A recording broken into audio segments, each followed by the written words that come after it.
So I think for us, the reality of the Pakistani army has always been, and much of our problems actually emanate from there. When you look at the terrorism, when you look at the training camps, when you look at the sort of a policy of a kind of, I would say, almost ideological hostility towards India, where does that come from? It comes from the army.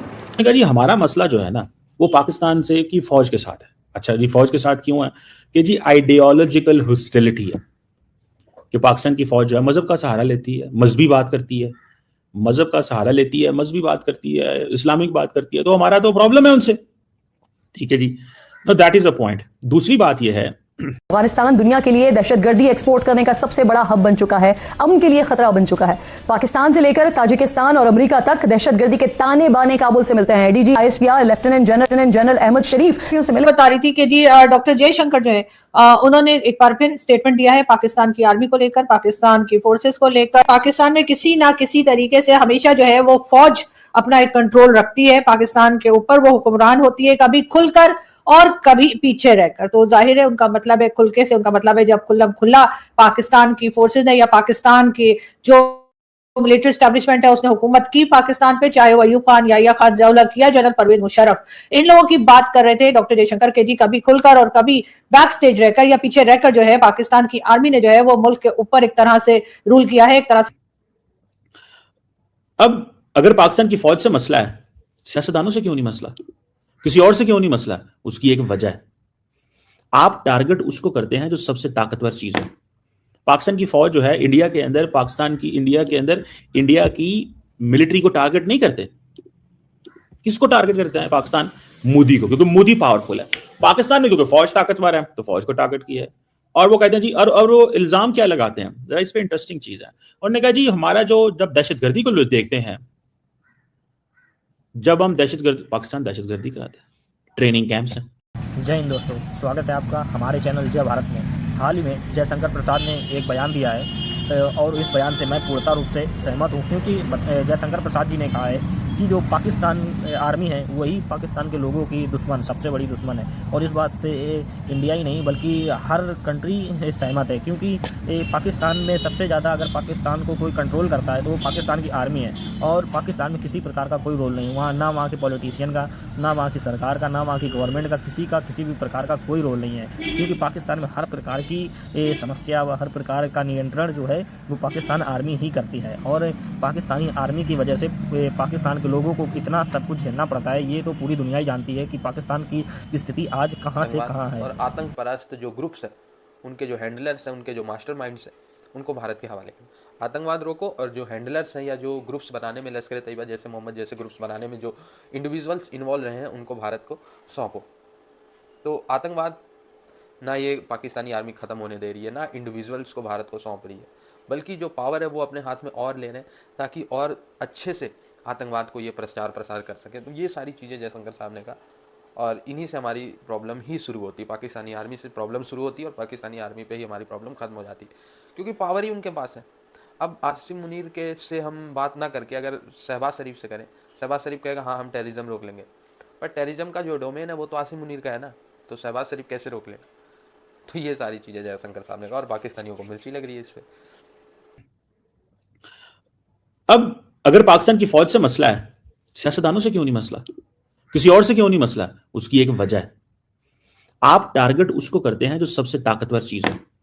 Pakistan की फौज जो है India के अंदर, India की military को target नहीं करते। किसको टारगेट करते हैं पाकिस्तान? मोदी को, क्योंकि मोदी पावरफुल है। पाकिस्तान में क्योंकि फौज ताकतवर है तो फौज को टारगेट किया है। और वो कहते हैं जी, और वो इल्जाम क्या लगाते हैं, जरा इस पे इंटरेस्टिंग चीज है। उन्होंने कहा जी हमारा जो जब दहशतगर्दी को लोग देखते हैं, जब हम पाकिस्तान दहशतगर्दी कराते हैं, ट्रेनिंग कैंप्स हैं। अच्छा, दुनिया में कौन बंदा इस आइडिया को बाय करता है कि पाकिस्तान दहशतगर्दी कराता है? होता है ना, सवाल जवाब तो है ना कि दुनिया का कौन सा मुल्क है जो बात करता है जी कि मतलब इस सारे हवाले से। ठीक है जी, तो ट्रेनिंग कैंप्स किसके हैं, ये लोग मतलब क्या बातें होती हैं जो तो इसमें डिस्कशन होती है ना जी कि हाँ जी ट्रेनिंग कैंप है या आइडियोलॉजिकल हॉस्टिलिटी है। अच्छा, सवाल तो ये पैदा होता है कि क्या प्राइम मिनिस्टर मोदी तो सारा दिन मजहब की बात तो वो करते हैं, prime minister Modi ideological hostility की बात करते हैं ना, तो पाकिस्तान की तरफ कौन बात करता है हॉस्टिलिटी की? पाकिस्तान की तरफ तो हॉस्टिलिटी की बात जो है वो करते हैं, इंडियन गवर्नमेंट भी करती है। अब जनरल बाजवा जो थे वो बिल्कुल मजहब की बात नहीं करते थे, तो क्या जनरल बाजवा को सिला मिला? क्या बात हुई जनरल? और ये इंडिया की जो स्टेट है उसकी तरफ से जब हॉस्टिलिटी आती है तो पाकिस्तान क्या करे? जब रोजाना इंडिया के डिफेंस मिनिस्टर साहब और अमित शाह साहब और वो कहें जी कश्मीर ले लेंगे, जब पाकिस्तान कहता है कि जब आप हमारी तरफ हॉस्टाइल होंगे तो हम आपको तरफ क्या फूल भेजेंगे, हम आपकी तरफ क्या फूल भेजेंगे, सवाल तो ये पैदा होता है ना। जब आप खित्ते में नेट सिक्योरिटी स्टेबलाइजर होने की बातें करेंगे, इतनी बड़ी बड़ी बातें करते हैं, तो हम क्या करें फिर उस वक्त? ये पाकिस्तान का एक मौकफ है ना, क्या बात करें फिर हम? अब आपको नेट सिक्योरिटी स्टेबलाइजर बनने दें? ये मई में दावा जो बोला पाकिस्तान में, पाकिस्तान ने बोला, आपने बोला था। मई के अंदर जो पाकिस्तान पे हमला हुआ था वो किसने किया था? 9 शहरों में, और हमला करके आपने कहा नहीं नहीं हमने तो दहशतगर्दों पे हमला किया है। तो आप क्या समझते हैं कि पाकिस्तान क्या करे इसके ऊपर? पाकिस्तान क्या करेगा इसके ऊपर? सवाल है ना भाई, सवाल है ना, क्या करेगा इसके ऊपर? ठीक है जी, ये थोड़ा ही होता है कि यार आप थोड़ी देर बाद कहेंगे जी पाकिस्तान समझता है कि इंडिया इस खित्ते के अंदर जो कब्जा रहा है, या कह लीजिए कि मुल्क को चलाने में या मुल्क के फैसले करने में उनका एक रोल रहा है। और कभी अगर इस तरह से सामने नहीं आए और किसी किस्म की डिक्टेटरशिप या कह लीजिए कि एक तरह से सामने आकर अगर हुकूमत का हिस्सा नहीं बने, तो अगर पीछे रहकर सामने सिविलियन गवर्नमेंट भी अगर रही हो, तब भी जो है वो कहीं ना कहीं पे कहा यही जाता है कि मिलिट्री एस्टेब्लिशमेंट ही पाकिस्तान को चला रही है, मिलिट्री एस्टेब्लिशमेंट ही पाकिस्तान के फैसले करेगी। उन्होंने बाजवा से, और अगर फील्ड मार्शल आसिम मुनीर जो हैं उन्होंने कहा है कि हम मुसलमान हैं, इस्लामी कंट्री हैं, हमारा फेथ है, ये चीजें हैं, तो इसमें लड़ाई वाली कौन सी बात है? नरेंद्र मोदी साहब रोज जो है वो मंदिर का इफ्तिताह करते हैं, हर संडे को वो किसी ना किसी रिलीजियस रिचुअल्स पे जाते हैं, जो कि उनका हक है, जाना चाहिए उनको, जिधर मर्जी जाए, हफ्ते में बेशक 7 दिन वो अपने मजहबी प्लेसेस पे जाएं। अगले दिन राजनाथ सिंह साहब के वो कह रहे थे कि गीता की बात कर रहे थे, और वो कह रहे थे कि जो हमारे जितने भी एक्शन हमने पाकिस्तान के खिलाफ लिए हैं वो मजहबी बुनियादों पे लिए हैं, उन्होंने अगले दिन कहा है। सो इस चीज को थोड़ा सा होना चाहिए कि अब वो जी आइडियोलॉजिकल हॉस्टिलिटी है टुवर्ड्स इंडिया। पाकिस्तान नहीं ये समझता, पाकिस्तान इसको डिफरेंट एंगल में समझता है। ठीक है, पाकिस्तान समझता है कि जो इंडिया है वो उसके एक्सपेंशनिस्ट डिजाइन्स हैं, वो हेजेमोनिक है, वो हेजेमोनिक है, उसका ये व्यू है। समझ रहे हैं? मजीद कहा कि पाकिस्तान की मौजूदा सूरत हाल और दोनों कंट्रीज यानी हिंदुस्तान पाकिस्तान के साथ जो एक उन्होंने कहा जो एक फर्क है दोनों कंट्रीज में, वो ये कि इंडिया को पाकिस्तान के साथ गैर जरूरी तौर पे खुद को जोड़ने या इस पे तवज्जो देने की जरूरत नहीं है।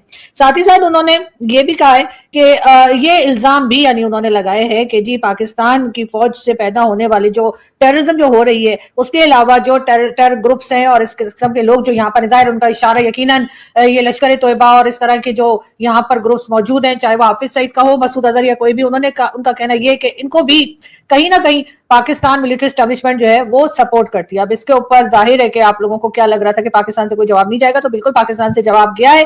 पाकिस्तान की फॉरेन ऑफिस ने इस पर बहुत ही एक कह लीजिए कि सख्त किस्म का या बहुत फौरी तौर पर जवाब दिया है।